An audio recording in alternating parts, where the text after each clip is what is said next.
সময় হয়েছে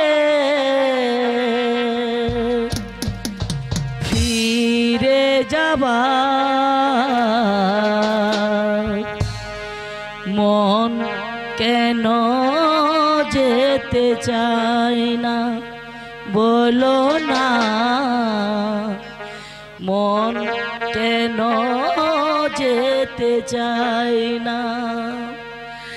আরো কিছুক্ষণ থাকতেই মন কেন যে বারে বারে ধরে বায়না।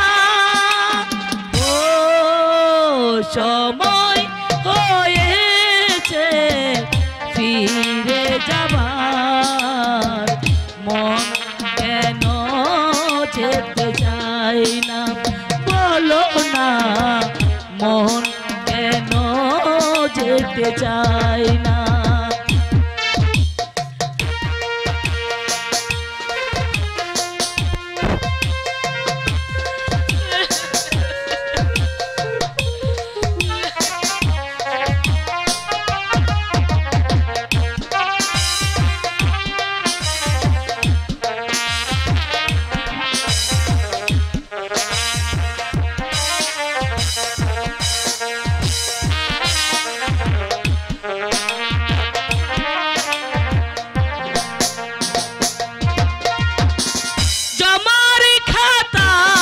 শুধু জমা হলো ব্যথা, কখনো হলো না বলা হৃদয়ের কথা।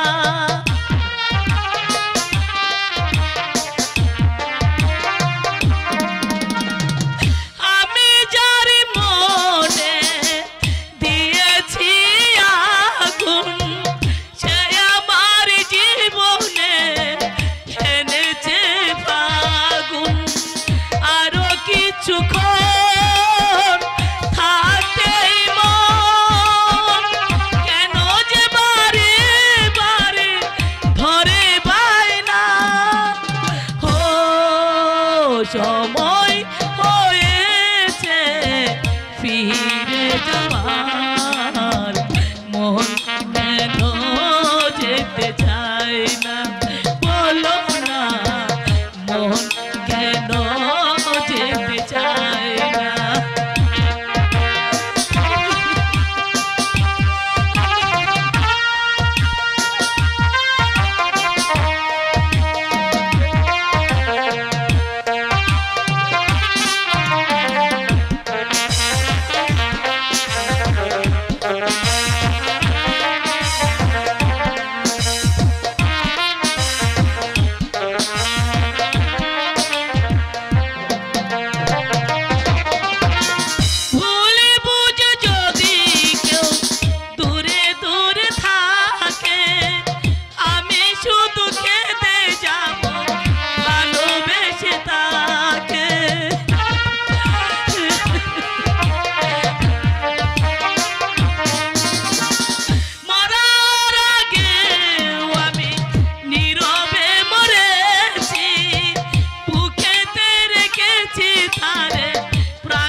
গানটার অর্থ আমাকে বুঝিয়ে দিতে হবে নতুন বউ।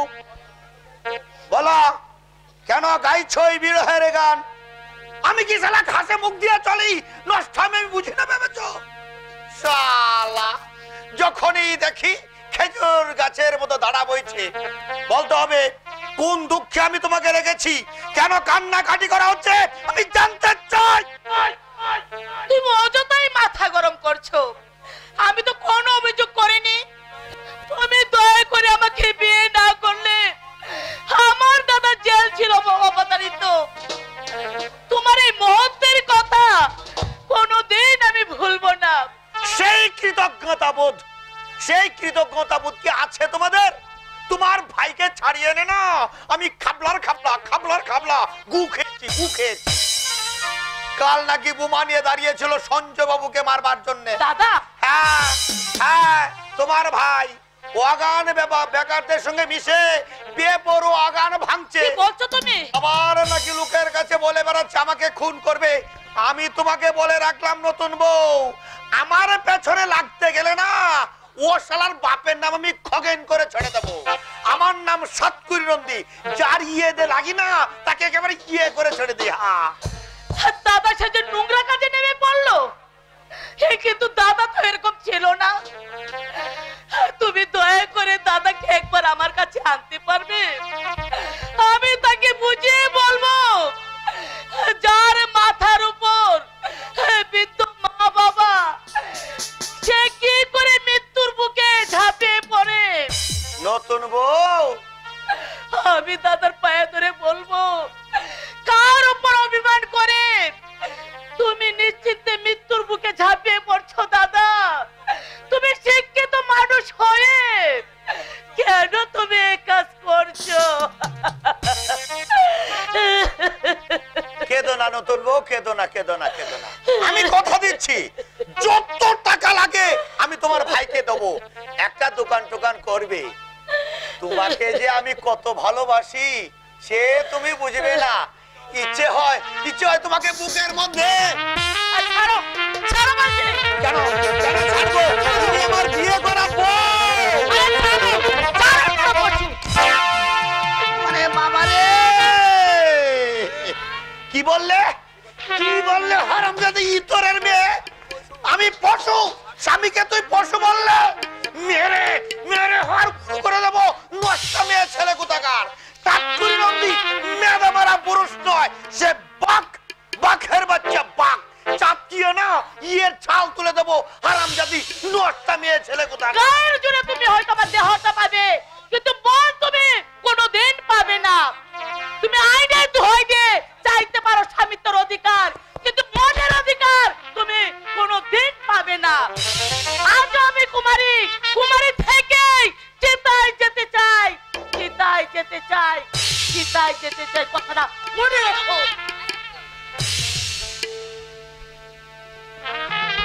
গু খেয়েছি, গু খেয়েছি। এই হারামজাদা ছোট লোকের মেয়েকে বিয়ে করে না আমি ঢাকি গু খেয়েছি। খুন করে ফেলবো হারামজাদি ইতরের মেয়েটাকে আমি মাটি চাপা। হ্যালো হ্যালো,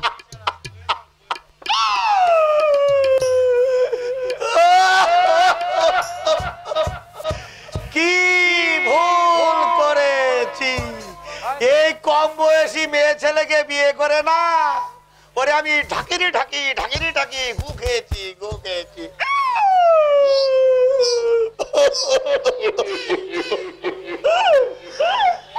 কি হলো নন্দী মশাই? মাথায় হাত দিয়ে বসে আছেন কেন? বাবু আপনাকে এখনই যেতে বলছে। রাতে আমি যেতে পারবো না বিনোদ। ও, নতুন বউকে ছেড়ে যেতে মন ছাড়ছে না বুঝি? তাহলে বেশ মজা আছেন তাহলে।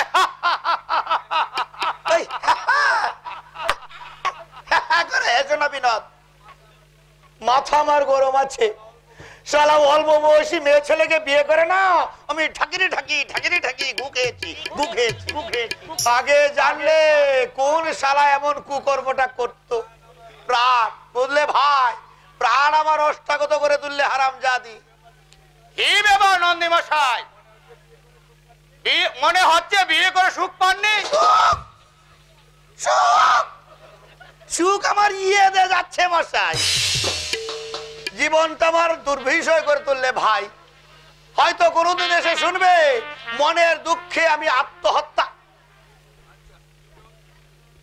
আচ্ছা বিনোদ দাদা, তোমাকে একটা কথা বলার ছিল। বলুন। পাঁজিতে কি সব বিজ্ঞাপন দেখি, কি সব অলৌকিক উপায়ে বয়স কমিয়ে দিতে পারে, বশীকরণ তাবিজ খবর পাওয়া যায়। পারবে ভাই? ও ভাই পারবে এমন একটা ব্যবস্থা করে দিতে? মানে ধরো আমার বয়সটা 60, এটাকে 40 করে দিতে পারে। আছে এমন কোন ব্যবস্থা? আছে আছে, কিন্তু বেশ কিছু খরচ হবে। খরচের জন্য আমি ভাবি না, আসলে জিনিসটা তো ভালো, মানে লাগে 2-4-5 হাজার টাকা আমি খরচ করব। মোট কথা ছোট বউকে বশ করে দিতে হবে, আর সেই সঙ্গে মানে বুঝতেই তো পারছো, মানে আমাকে একটু আর কি, মানে একটু তাজা করে দিতে হবে। খবর আমি এনে দেব, তার আগে আপনাকে 7 দিন দেহ শুদ্ধি করতে হবে। কিভাবে দেহ শুদ্ধি করব? কাজটা একটু কষ্টসাধ্য। আধবা দইয়ের সঙ্গে 1 চড়া গুমর আন্তাজ, গুমূত্র 1 চড়া, একটা আশলা, 7 দিন আপনাকে ব্রহ্মমুহূর্তে খেতে হবে। দই গুমতা আশলা,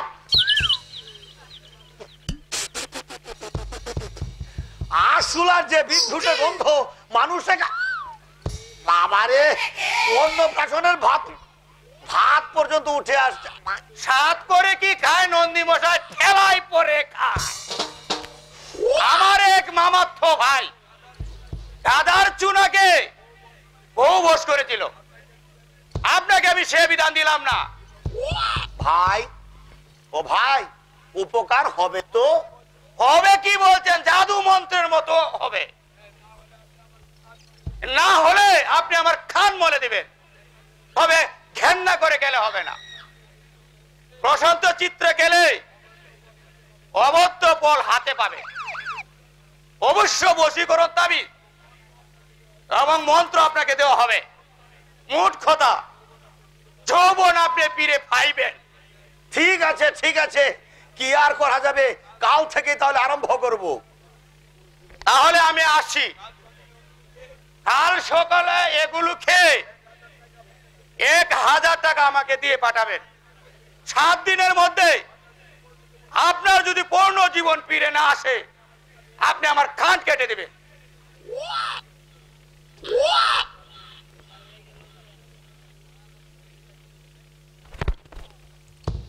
পূর্ণ যৌবন ফিরে আসবে। আগে যৌবন ফিরে আসুক, তারপর কলপ কিনে এনে মাথায় লাগাবো। টাকায় নাকি বাঘের দুধ পাওয়া যায়, আর যৌবন পাওয়া যাবে না? নিশ্চয়ই পাওয়া যাবে। নমস্কার নন্দী মশাই। খুবই চিন্তিত বলে মনে হচ্ছে, নতুন বিয়ে করেছেন আর আনন্দের মিষ্টি কোথায় নন্দী মশাই? বিয়ে করে আমার দে বাদ যাচ্ছে মশাই। আমি শালা হালে পানি পাচ্ছি না, প্রাণ আমার ঝালাপালা হয়ে যাচ্ছে। কেন নন্দী মশাই? বহু বস মানছে না। তবে আজ অবশ্য একটা মুষ্টি যুগের সন্ধান পেয়েছি, কাল থেকে আরম্ভ করব। মুষ্টি যুগে কাজ হয় নন্দী মশাই? তাহলে বলুন ফর্মুলাটা, আমিও খাবো। আধবা দই, 1 ছটা গোবর, গুমত্র 1 ছটা, আর শোনা একটি। এতে কাজ হবে নন্দী মশাই? আমিও সেই জ্বালায় ভুগছি। আমার ওয়াইফ বছরের মধ্যে 11 মাস বাপের বাড়ি থাকে, আর আমি এদিকে কাটে একা শুয়ে দীর্ঘশ্বাস ফেলি। বলেন কি স্যার? দুঃখের কথা কি বলবো নন্দী মশাই, স্ত্রী আমার অপূর্ব সুন্দরী, যেন 14 ফোঁটা রজনীগন্ধা, হাত দিয়ে ছোঁতেই চকুস হয়। এমন ওয়াইফ অনেক ভাগ্যের ফলে পেয়েছিলাম। বাহ, বেশ ভালো জিনিস তো। একবার কি হয়েছিল জানেন নন্দী মশাই? কি হয়েছিল? চোর ধরতে গিয়েছি, বাড়ির চারদিকে পুলিশ দিয়ে ঘিরে ফেলেছি, যাতে বেটা পালাতে না পারে। তারপর তারপর আমি সদর গেটে দাঁড়িয়ে, হঠাৎ আমার অপূর্ব সুন্দরী বোন মুখখানা আমার মানুষ পটে ভেসে উঠল। চোখ বুঝে আমি তখন দৃশ্যটা উপভোগ করছি। চোর বেটা আমার সামনে দিয়ে গুটি গুটি হেঁটে চলে গেল। যাওয়ার সময় বললো, আসি স্যার। আমি ধীরস্কণ্ঠে বললাম, যাও, বিরক্ত করো না, স্বপ্নটা আমাকে উপভোগ করতে দাও। চোরকে বললে? বললাম। চোখ বুঝে তখন স্বপ্নটা উপভোগ করতেছি। হঠাৎ আমার মনে হলো আমার স্ত্রী যখন আমার কাছে এসে বলছে, ওগো শুনছো, চোখ খুলো, আমি এসেছি। চোখ খুলতেই দেখি সামনে এক গোফলা দুশ্মনী সিপাহী।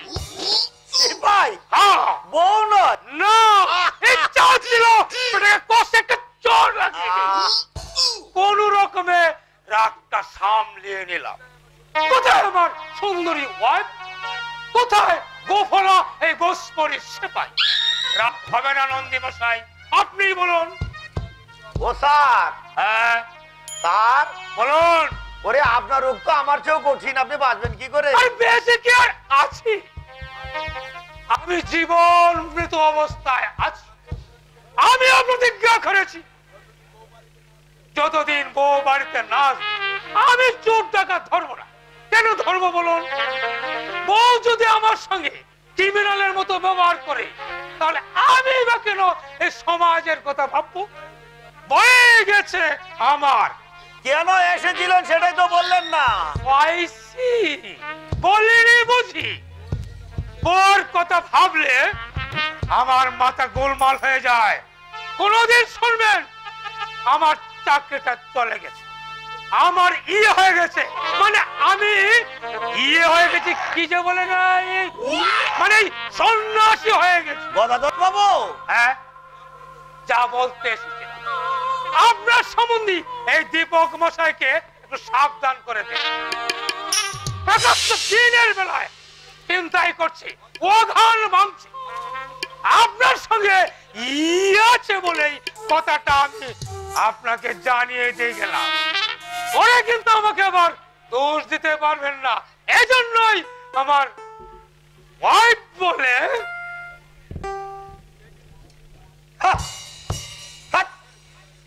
যেখানে খুশি যাক, আমার বয়েই গেছে। আমার শালা নিজে লেজে গোবরে অবস্থা, আমি আরেকজনকে সাবধান করতে কি দায় বলেছে?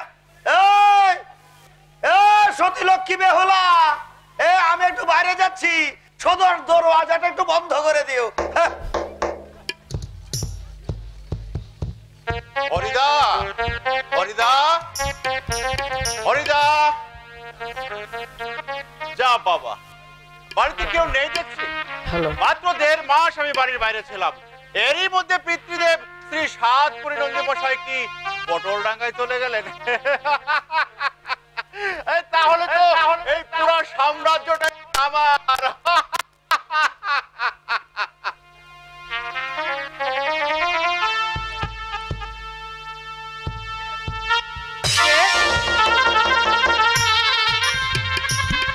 দীপা, দীপা তুমি ঘরে এসো, সব বলবো। কি বলবে, কি বলবে তুমি? মাত্র 1.5 মাস তুমি আমার জন্য অপেক্ষা করতে পারলে না দীপা। তাছাড়া তাছাড়া তুমি আমাদের বাড়িতে কেন? জবাব দাও দীপা, জবাব দাও, কেন এসেছো তুমি এখানে? দীপা, আমি তোমার দুটি হাত ধরে মিনতি করছি, তুমি আমি মানে তোমার বাবা? বাবা? হ্যাঁ, তোমার বাবা, তোমার বাবার সঙ্গে আমার বিয়ে হয়েছে।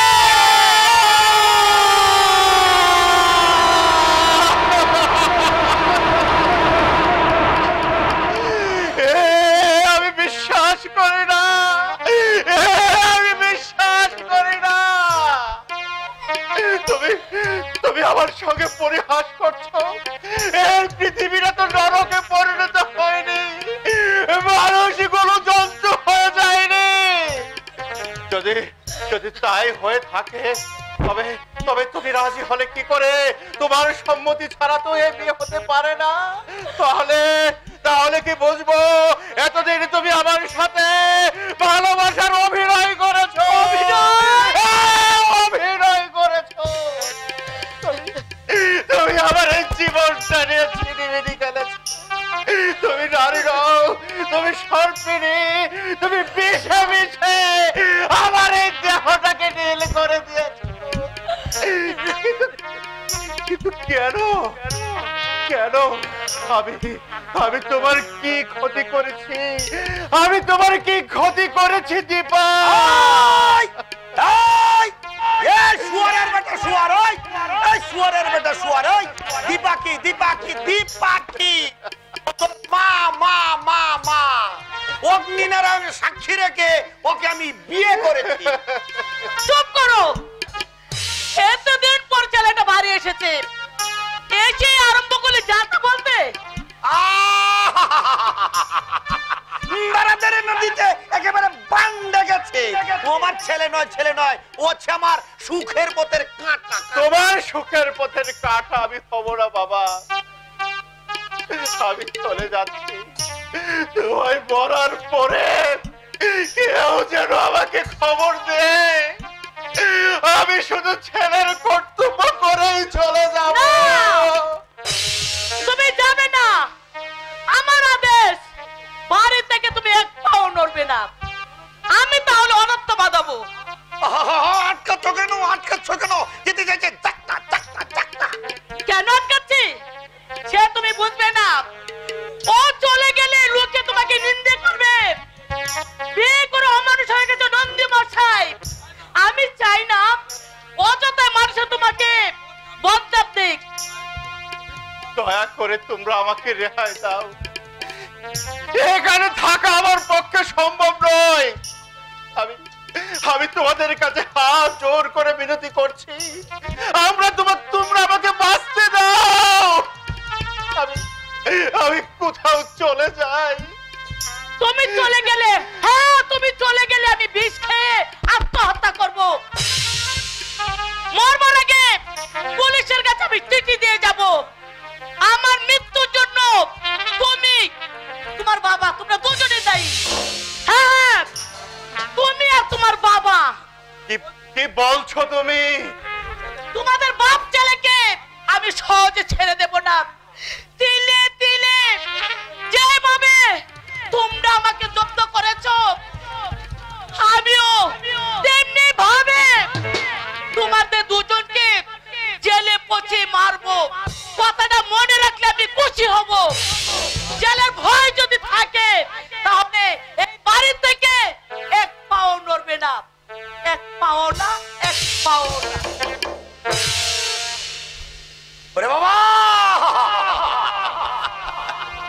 কি ডাইনির পাল্লায় পড়লাম রে। ওকে বিয়ে করে না, আমি খাপলার খাপলা খাপলার খাপলা গুখেছি গুখেছি। যা হবার তা হয়ে গেছে। কারো বিরুদ্ধে আমার কোনো অভিযোগ নেই, কিন্তু সামনাসামনি ওকে আমি মা ডাকতে পারবো না। তবে ন্যায় তো ধর্ম তো, ওকে আমি মা বলে স্বীকার করলাম।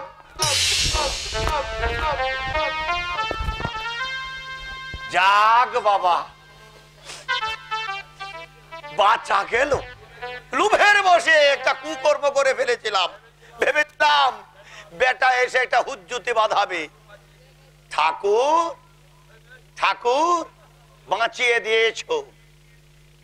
সকলই তোমার ইচ্ছা, ইচ্ছাময়ী তারা তুমি।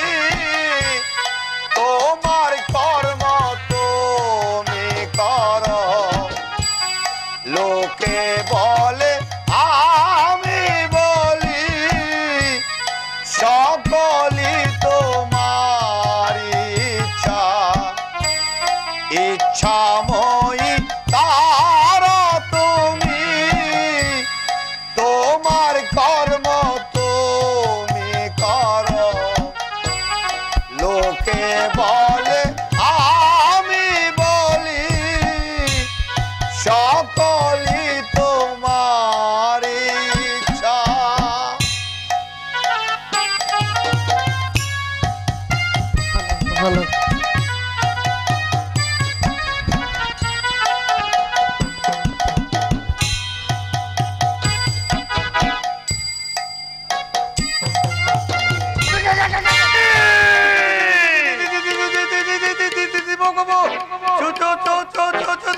বাঁচা! কোথায় পালাবি শয়তান? দীপক বাবু, দীপক বাবু, ফোন করে আমি আমার বুকের জ্বালা মেটাবো। দোহাই দোহাই আপনার, আমাকে মারবেন না, আমাকে মারবেন না, ক্ষমা করুন, আমি আপনার পায়ে ধরে ক্ষমা চাইছি। চিৎকার করবি না। কি দেখতে পাচ্ছ?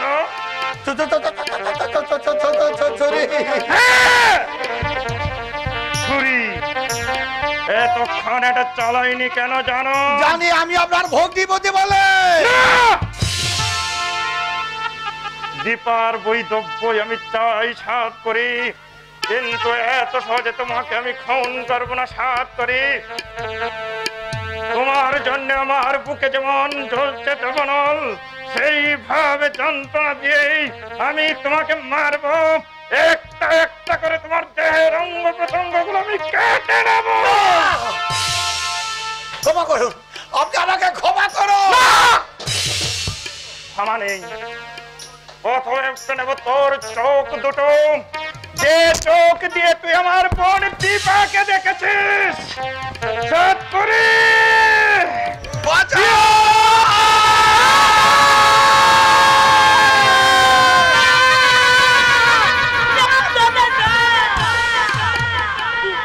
আমি তোমার পায়ে পড়ি দাদা, ওকে তুমি বেরো না দাদা। আমার শীতের শীত তুমি খালি মুছে দিও না। ক্ষমা করো দাদা, তুমি ক্ষমা করো। তের দৃষ্টি দিয়ে দীপার মুখের দিকে একটিবার তাকাও দাদা, একটিবার তাকাও। সে আমার ছোট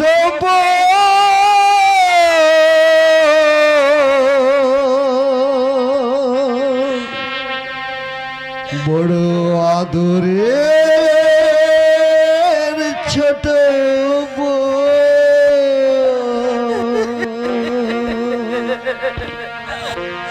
দাদা, তুমি তো আমার ছেলে না দাদা। পথ থেকে একটা কুকুরের বাচ্চা তুলে এনে তুমি তাকে পুষিয়েছিলে। সেই কুকুরটা লরি চাপা পড়ে মরে যেতে তুমি কেঁদে ভাসিয়েছিলে দাদা। সে কি করে তুমি ছুরি হাতে নিয়ে মানুষ খুন করতে এলে দাদা? কি করে দাদা? কি করে এলাম? কি করে মানুষ খুন করতে এলাম? তুই আমাকে জিজ্ঞাসা করছিস দীপা? আমাকে নয়, আমাকে নয়, জিজ্ঞাসা কর ওদের। কারা আমাকে মানুষ থেকে অমানুষে পরিণত করেছে? তারা আমাকে আমাকে নামালে টেনে নরকের অতল অন্ধকারে।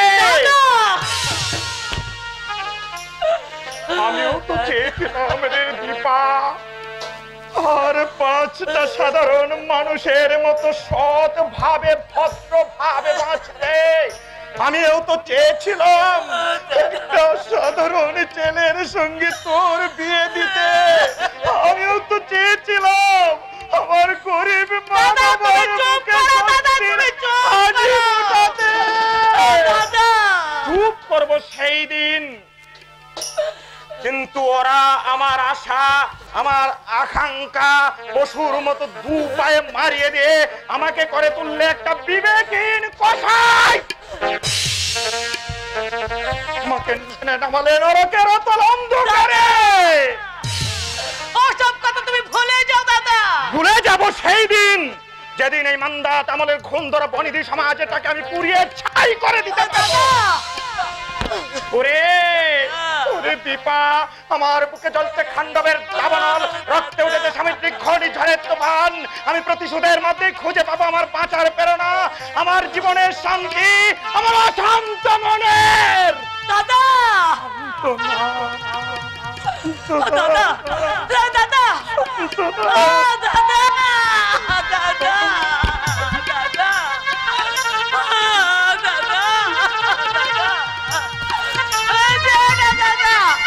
শোনো দাদা।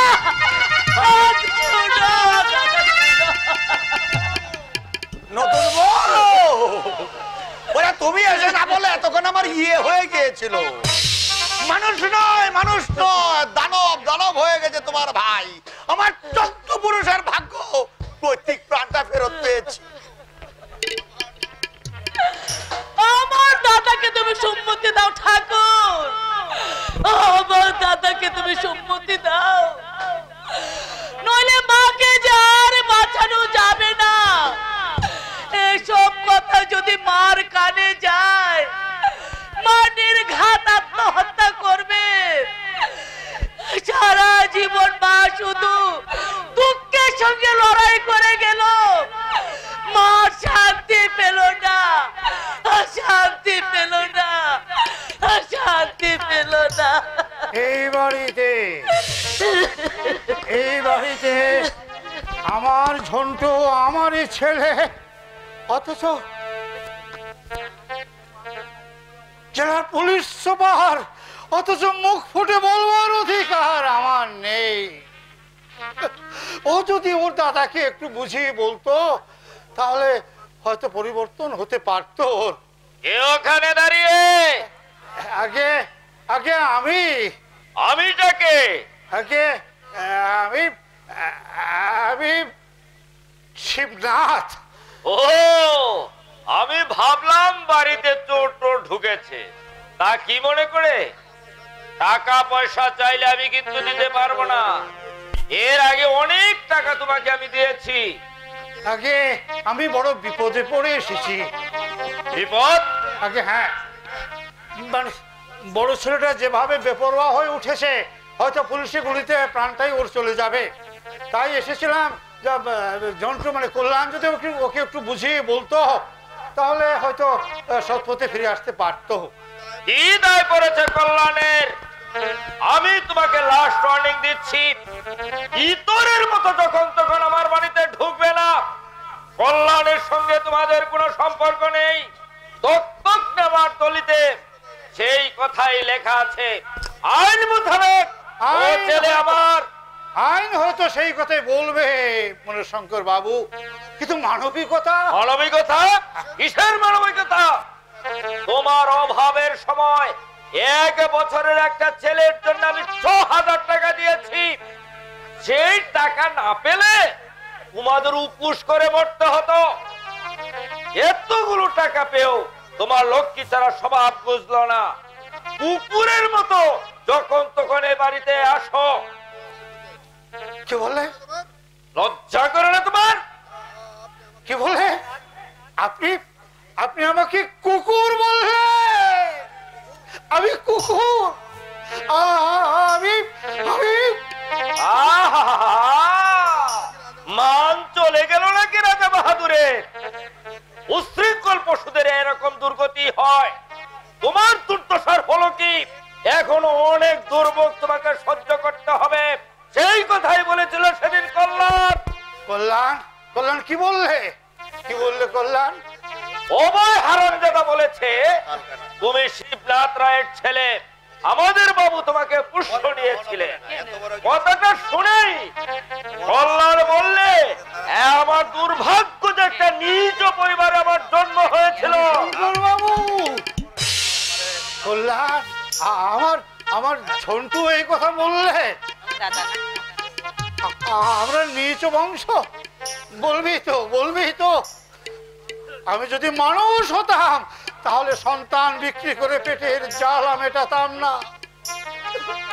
তোমার বিপদের হাত থেকে নিষ্কৃতি পেতে তুমি কল্যাণের সঙ্গে যোগাযোগ করতে পারো, ঠিকানা আমি দিয়ে দিচ্ছি। না মণিশঙ্কর বাবু, কি হবে দেখা করে? ও তো আমার ছেলে ঝন্টু নয়, ও আপনার ছেলে কল্যাণ চৌধুরী। শিবনাথ রায়ের মনের ব্যথা সে কি বুঝবে? তবে একটা কথা বলবেন মণিশঙ্কর বাবু, আমি নিচ হতে পারি, কিন্তু হৈমন্তীপুরের রায় বংশ কোনদিন নিচ বংশ নয়। টাকা যদি প্রয়োজন হয় তাহলে তোমাকে আমি ভিক্ষে হিসেবে দিতে পারি। হ্যাঁ, হৈমন্তীপুরের রায় বংশের ছেলেরা কোনোদিন ভিক্ষে নেয় না, ভিক্ষে দেয়। যেমন আপনাকে আমি দিয়েছিলাম আমার ঝন্টুকে ভিক্ষে। লাখ লাখ টাকা থাকতো সেদিন আপনি আমার কাছে হাত পেতে ভিক্ষে চেয়েছিলেন, কিন্তু আমি মরে গেলেও কোনোদিন আপনার মতো মানুষের কাছে ভিক্ষে চাইব না, ভিক্ষে চাইব না, কোনোদিন ভিক্ষে চাইব না, কোনোদিন ভিক্ষে চাইব না। ভিক্ষে চাইবে কেন? ছেলে অগান ভাঙছে, প্রচুর টাকা রোজগার করছে, ভিক্ষে চাইবার দরকার কি? কথায় কথায় আমি বুঝিয়ে দিলাম, কল্যাণ ওদেরকে ঘৃণা করে, যাতে আর কোনোদিন আমার বাড়িতে এসে আমাকে বিরক্ত না করে।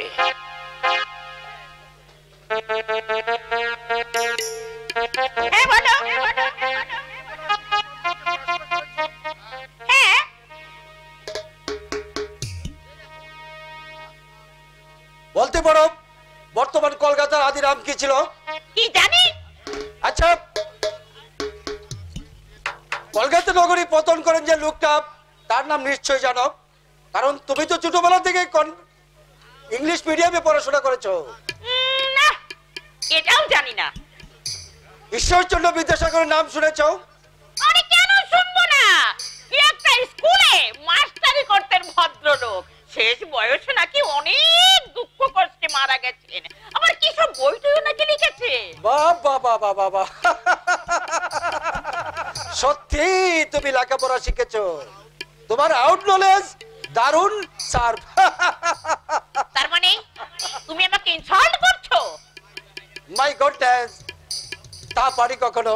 কারণ তোমার বাবা কোটিপতি মানুষ, তিনি তোমাকে সাহেব স্কুলে পড়াশোনা করিয়েছেন। কিন্তু একটা মজা দেখো, কলকাতার আদি নাম সুতানটি, এই কথাটি তুমি জানো না। জব চার্লকের নামেই কোনোদিন শুনোনি। তুমি যখন তখন আমাকে জব্দ করে শান্তি পাও কেন? কি করেছি আমি তোমার? কেন তুমি আমাকে কথায় কথায় অপমান করবে? আমাকে তোমার পছন্দ না হয় সে কথা বলে দিলেই হয়, আমি ড্যাডির ওখানে চলে যাচ্ছি। কি আশ্চর্য! আমি যত চেষ্টা করি তোমার মন জুগিয়ে চলতে, ততই তুমি আমাকে আঘাত দিয়ে দূরে সরিয়ে দাও। ভাবো আমি কিছু বুঝি না? বাপের সঙ্গে তোমার মতের অমিল হতেই পারে, কিন্তু আমি কি করেছি?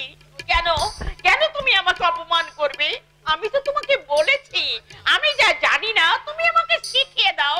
তারপরও যদি তুমি এরকম করো, তাহলে একদিন সত্যি সত্যি আমি তোমাকে মুক্তি দিয়ে চলে যাব। সত্যি সত্যি চলে যাব আমি, মুক্তি দিয়ে তোমাকে। আমি যেন দিন দিন কিরকম হয়ে যাচ্ছি। ছেলের অভিযোগ মিথ্যে নয়, মানুষকে আঘাত দিয়ে আমি যেন শান্তি পাই। যেদিন অভয় বললে আমি মনে শঙ্করে পুষ্যপুত্র, সেদিন থেকে আমার মনের লাগাল খুঁজে পাচ্ছি না। শত অনুরোধেও অভয় দা বললে না কে আমার বাবা, কে আমার মা। আসতে পারি স্যার? কে? ও, আপনি আসুন। স্যার, আপনি দেখা করতে বলেছিলেন স্যার। হ্যাঁ মিস্টার দত্ত, আপনার নামে প্রচুর অভিযোগ আছে। স্যার, অভিযোগ? আপনি নাকি অফিসে বসে আপনার স্ত্রীর ফটো নিয়ে ধ্যান করেন। কারো কোনো অভিযোগ আপনি অফিস আওয়ারে লিপিবদ্ধ করেন না, সেটা এসব কথা কি ঠিক? কি করবো স্যার?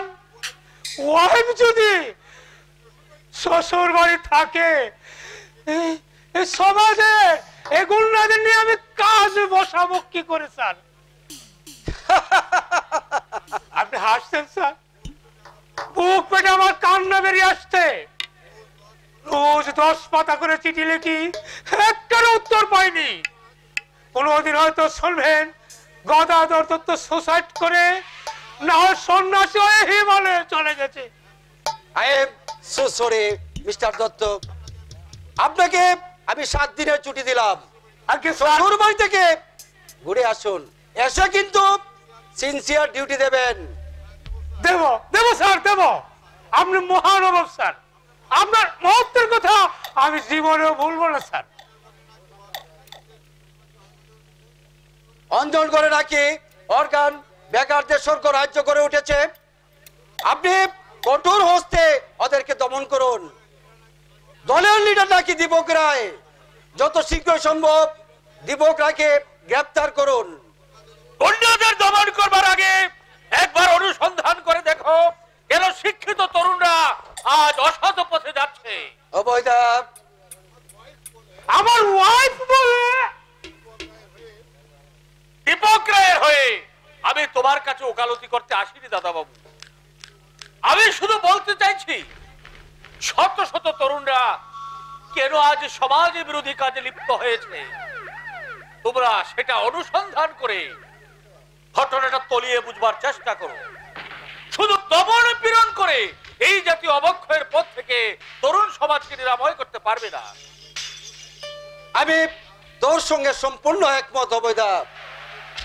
তবে আমাদের প্রচলিত আইনে অপরাধীকে শাস্তি দেওয়ার ব্যবস্থা আছে, কিন্তু সমস্যা তলিয়ে দেবার কোনো নির্দেশ নেই।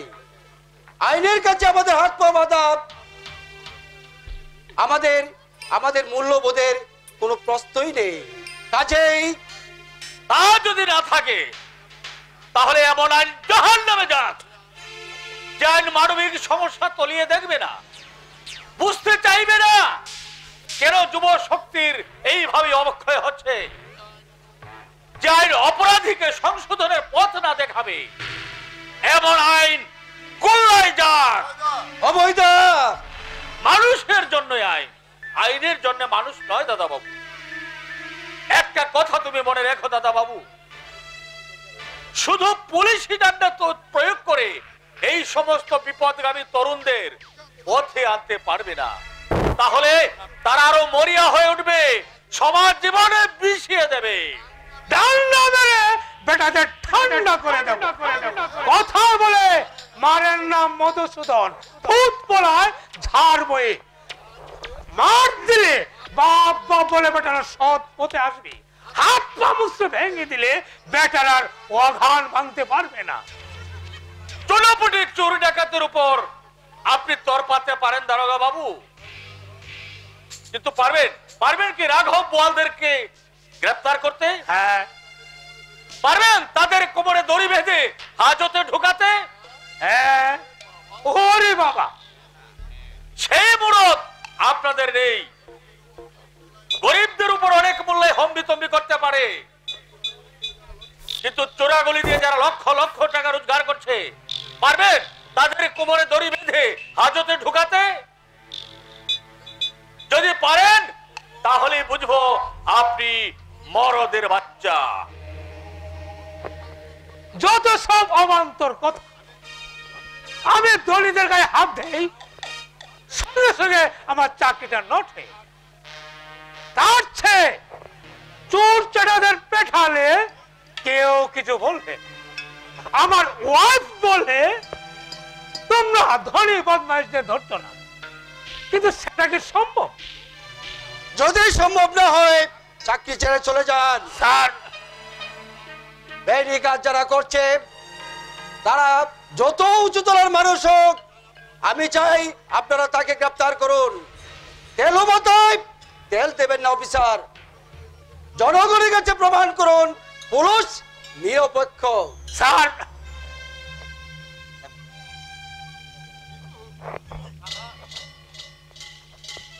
উনি তো হুকুম দিয়ে খালাস।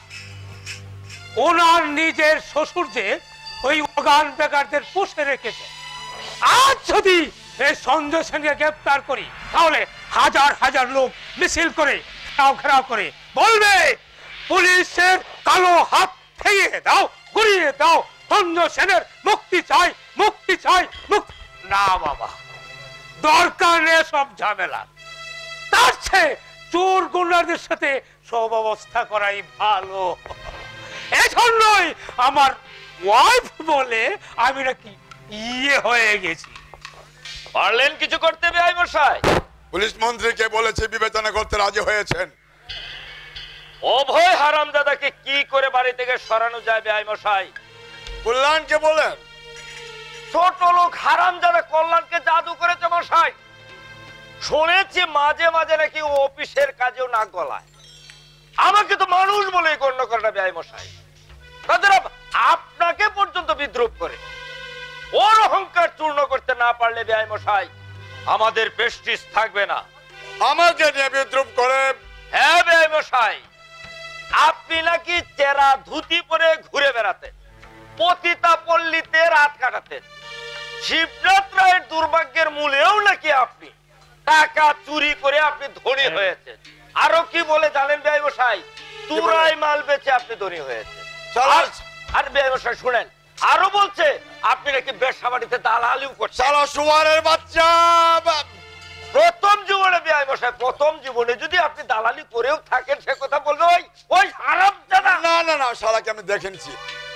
ও স্পর্ধা যদি আমরা না ভেঙে দিতে পারি বেআই মশাই, তাহলে আমাদের প্রেস্টিজ আপনি থাকবে। দাঁড়ান, আমি আসছি। তার শুয়ারের বাচ্চাকে দেখে নেব। ঠিক আছে বেআই মশাই, যান। ওই হারামজাদা কল্যাণকে বলেছে সে আমার পালিত পুত্র। ভাগ্যিস ওর বাবার পরিচয় দেয়নি। 1 বছর বয়স থেকে যাকে আমি কোলে পিঠে করে মানুষ করেছি, সে যদি আমার পর হয়ে যায়, ভাবতেও আমার কান্না পায়। যা চলে বলে কৌশলে যেভাবেই হোক ওই শুয়ারের বাচ্চাকে বাড়ি থেকে তাড়াবই। বাবা, বাবা, বোমা, আপনি কি আজই কল্যাণগড় চলে যাবেন? না মা, আমি কাল ভোরে চলে যাব। আমিও আপনার সঙ্গে চলে যাব। কেন মা, কেন? তুমি যাবে কেন? তুমি গেলে কল্যাণের সেবা যত্ন কে করবে? ও চাকর আছে না, পেয়ারের চাকর। তুমি আমাকে হাসালে মা। এই অভয়ের কথা বলছো? হ্যাঁ। তুমি হাসালে মা। আরে স্ত্রী সেবা যত্ন কি চাকর দিয়ে হয়? ওর হবে। আমাকে ও দু চোখে দেখতে পারে না, কোথায় কোথায় অপমান করে। ও যদি আমাকে ছেড়ে থাকতে পারে, আমি কেন পারবো না? আমি কালই আপনার সঙ্গে কল্যাণগড় চলে যাব। মামনি, মামনি, ড্যাডি, আমার লাইটারটা খুঁজে পাচ্ছি না। লাইটার হ্যাঁ। কোথায় রেখেছিলে তুমি? মনে হয় টেবিলে। টেবিল থেকে লাইটার চুরি যাবে? না না, বাইরের জিনিস লোকে কে জিনিসটা হাতিয়েছে, হয়তো এই মধ্যে জি সাগরের মধ্যে জিনিসটা হাতিয়েছে। বিদেশের জিনিস, সুইজারল্যান্ড থেকে আমার এক বন্ধুকে নিয়ে আনিয়েছিলাম। 500 টাকা দিলেও ও জিনিস মেলবে না। আচ্ছা বেআই মশাই, অভয় নেই তো? না না বাবা, অভয়দাকে আমি চিনি। চিনি? বাপি, মারে, মানুষ চেনা তো সহজ নয়। আজন্ম ব্রহ্মচারীকে পদস্খলন হতে দেখেছি বলে কিনা অভয়দাকে আমি চিনি।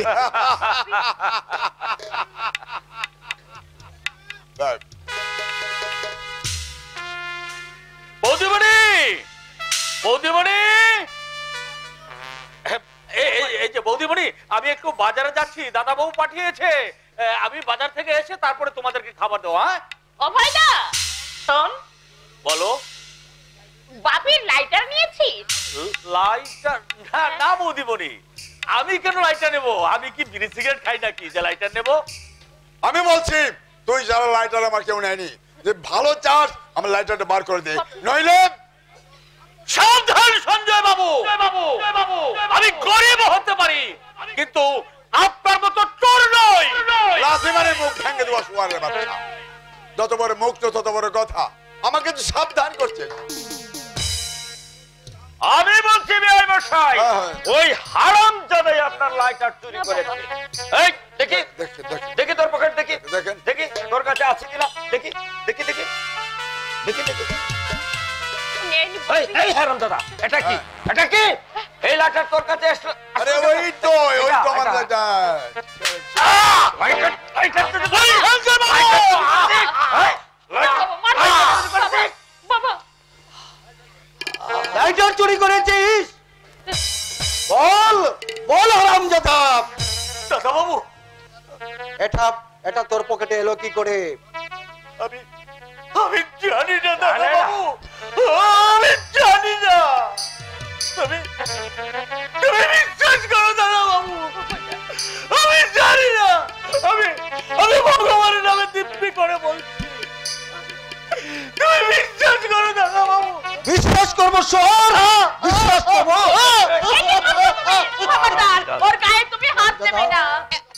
হারামজাদা পাজি, এই তোর প্রবৃত্তি, তোর লাইটার দরকার ছিল, তুই আমাকে বললি না কেন? এরকম লাইটার তোকে আমি 10টা কিনে দিতাম। বিশ্বাস করে সবকিছু তোর হাতে দিয়ে ছেড়ে দিয়েছি, এই তার পরিণাম।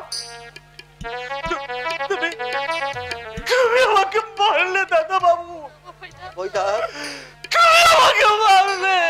আরো প্রহার দেওয়া উচিত ছিল, দূরকে প্রশ্রয় দেওয়া ঠিক নয়। অনেকদিন অনেকদিন আমার পকেট থেকে ওই শালা টাকা চুরি করেছে, আমি কাউকে কিচ্ছু বলিনি। পাছে কল্যাণ অসন্তুষ্ট হয়, সেই জন্যই ওই হারামজাদা সোয়াট যদি আমার সাবেক দিন থাকতো, তাহলে চাপকে তোর পিঠের চামড়া আমি তুলে নিতাম। হারামজাদা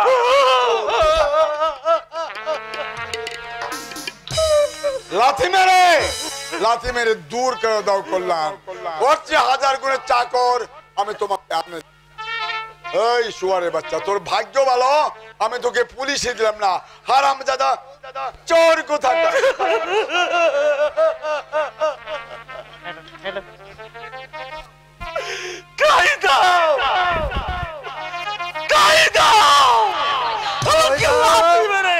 বাড়ি থেকে চোর করে না। ছোটবেলা থেকে মায়ের মতো তোমাকে মানুষ করেছে, তার ফল আমি ভালোভাবে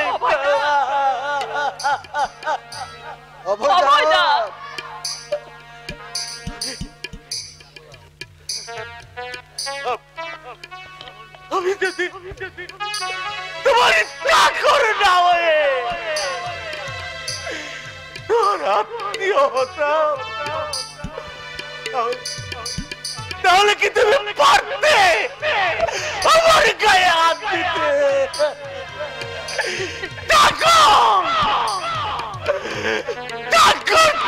মানুষ তাদের তো ব্যথা বেদনা থাকতে নেই, থাকতে নেই। অভয়দা এখনই যাচ্ছিস কেন? খাওয়া দাওয়া করে তারপরে না হয়ে যাস। না বৌরানী, চোখের সামনে দেখতে পেলে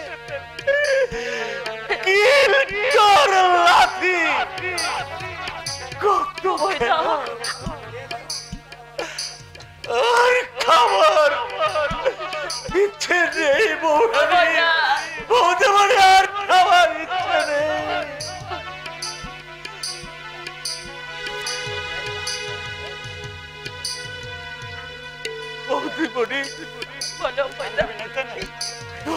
রাজধানী যদি আসে তাকে বলে দিও ও কিন্তু একদম চাল সত্য করতে তেল যেন কম দেয়, তরকারিতে মিষ্টি দিতে নিষেধ করে দিও। আর যদি পারো নিজের হাতে ওকে রেখে দিও।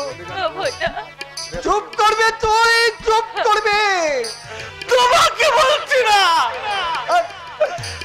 বলবো না কোনদিন।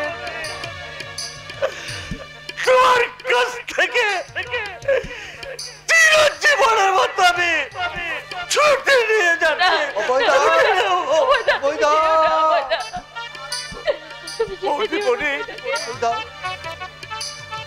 কাজে না পেলে আমি পথে পথে ভিক্ষা করবো, না পাই রাস্তায় আমি শুকিয়ে মরবো। তবু ওই বাড়ির দরজায় আমি আর কোনোদিন আসবো না, কোনোদিন আসবো না। প্রতিমণি গো, যদি পারো ওকে নিজের হাতে রেঁধে খাইয়ে দাও, আমি ওকে এই ছোট থেকে বড় করে ওকে তো লক্ষ্য রেখে বলতে পারো। তুমি যেও না,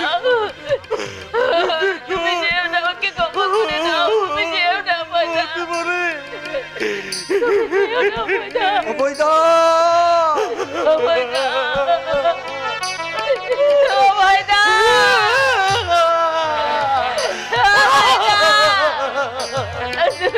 যেও না,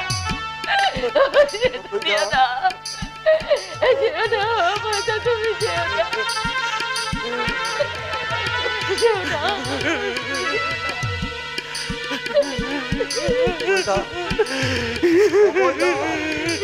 অভয়দা তুমি যেও না।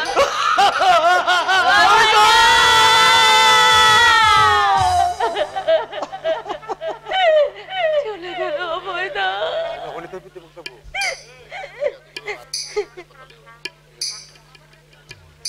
হ্যাঁ গো, তুমি কি এত ভাবছো?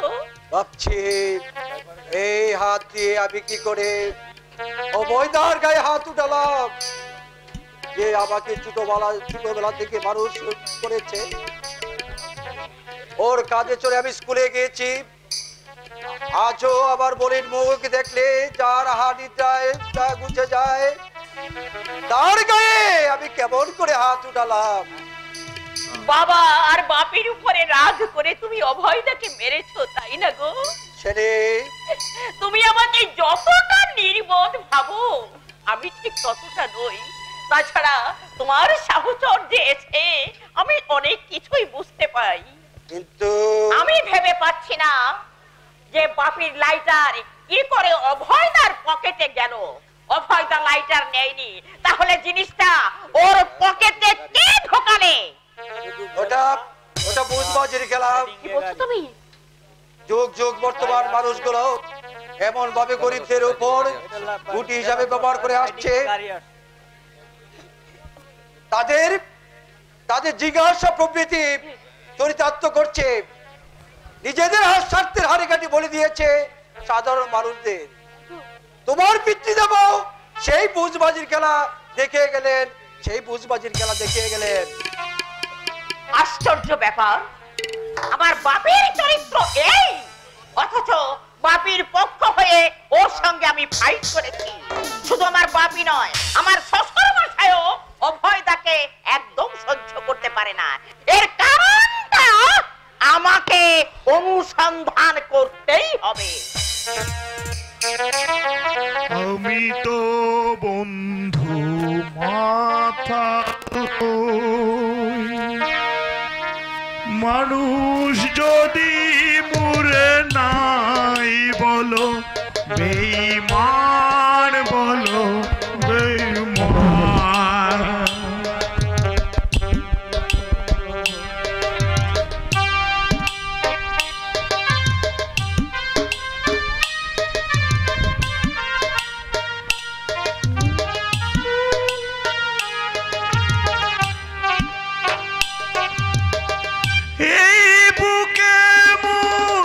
খবর দিয়েছি যত ছিল স্নেহ মায়া,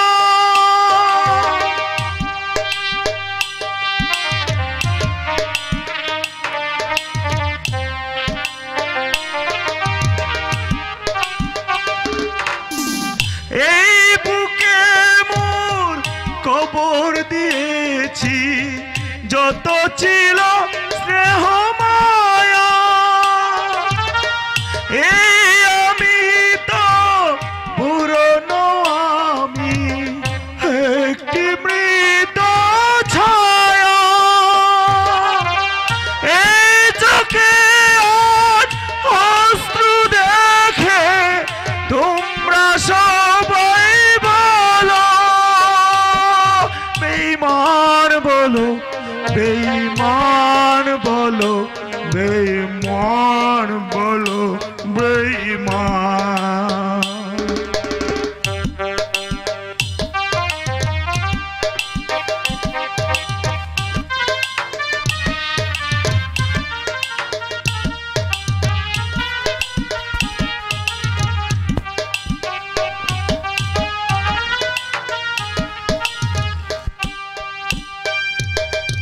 আজিয়ে প্রভাতে রবির করে, কেমনে পশিল প্রাণের পরে, কেমনে পশিল গুহার আধারে প্রভাত পাখির গান। না জানি কেন রে এতদিন পরে জাগিয়া উঠিল প্রাণ।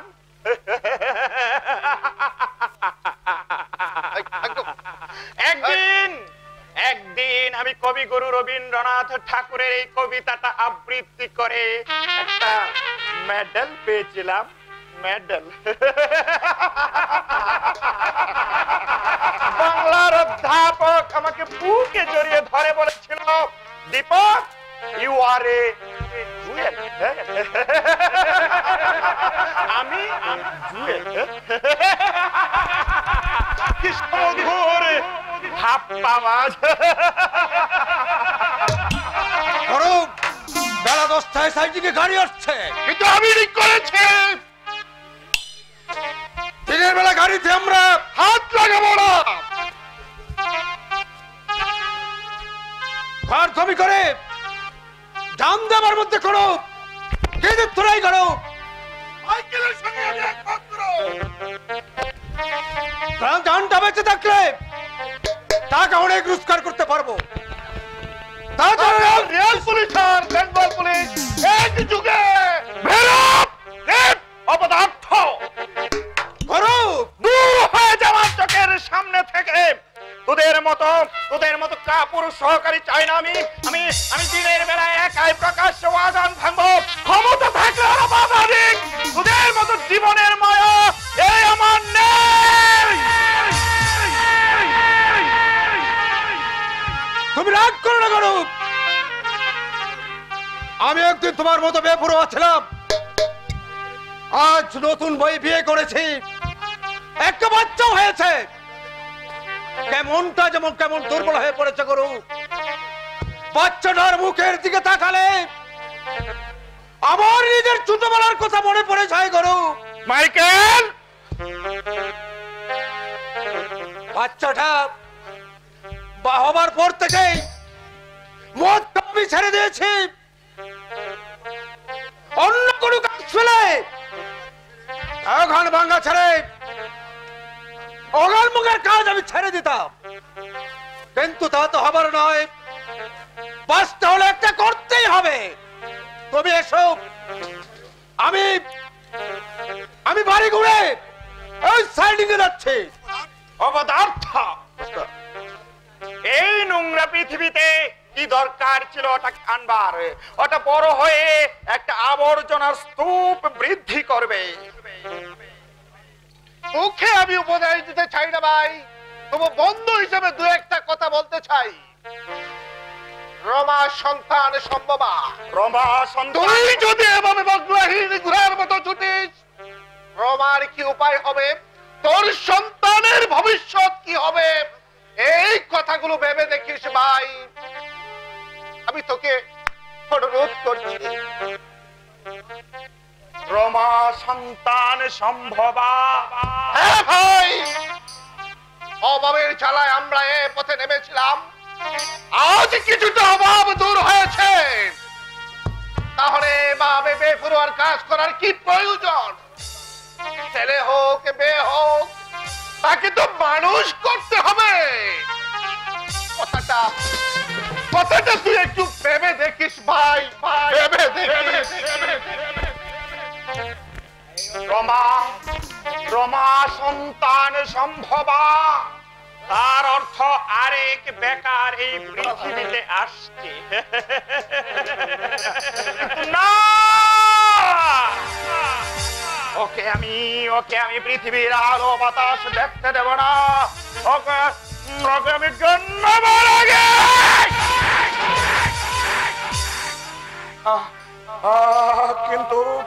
কিন্তু বুকটা আমার কাঁপছে কেন?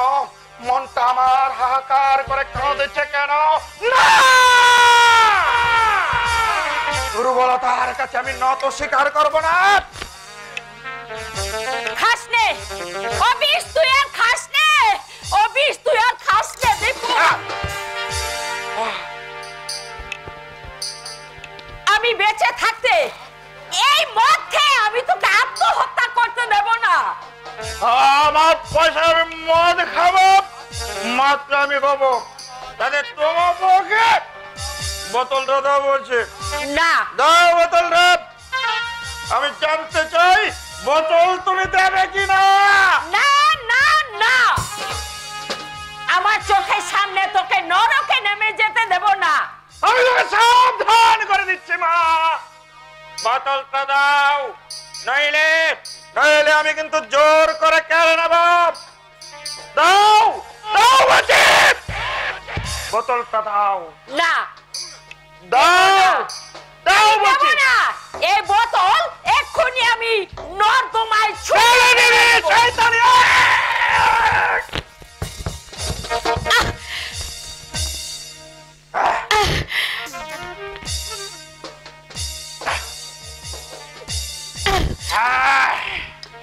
এটা